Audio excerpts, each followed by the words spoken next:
Now there are just few small things that we have to make our system bug-free. First, if we go to our shopping cart, hit continue, back to cart is not working. So let me switch back to the application and go to our views.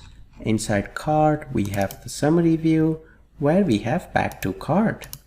Here we need to add ASP action for tag helper, which will be index.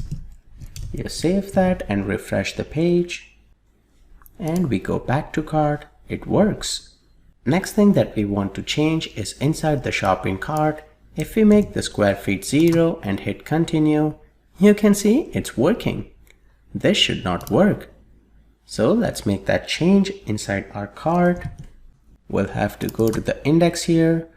And if we scroll down where we have the square feet, right here, if you do an F12, you see we already have range data annotation. Here we can just add a custom error message and we'll say square feet must be greater than 0. We'll save this, and then if we go back inside our index, we need to make sure the client validations work. So all we have to do is at the end here, we need section scripts, and we just need to add the partial view for the validations, which is underscore validation scripts partial.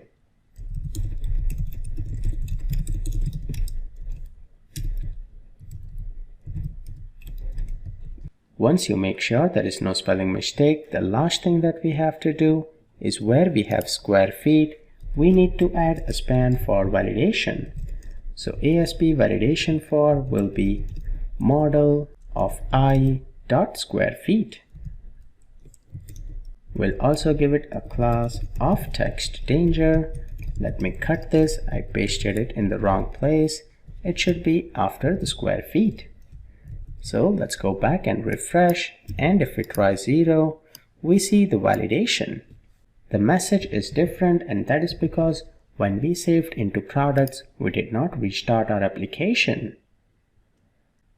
Once we restart our application, and if we give that one more try, this will now work. So if we go to cart, and if you make it 0, try to update, we see the custom error. Let's also do the same when we try to add anything. So if we make it 0, add to cart, it is working with 0. We need to add validation scripts partial in details as well. So if we go to Solution Explorer in Home Details, we scroll down. Let's go to our index and let's copy this and paste this in details. Let's go back and refresh. And in here, let's try another one. We'll make it 0 and we see the error message. So our validations are working when we add anything to our shopping cart.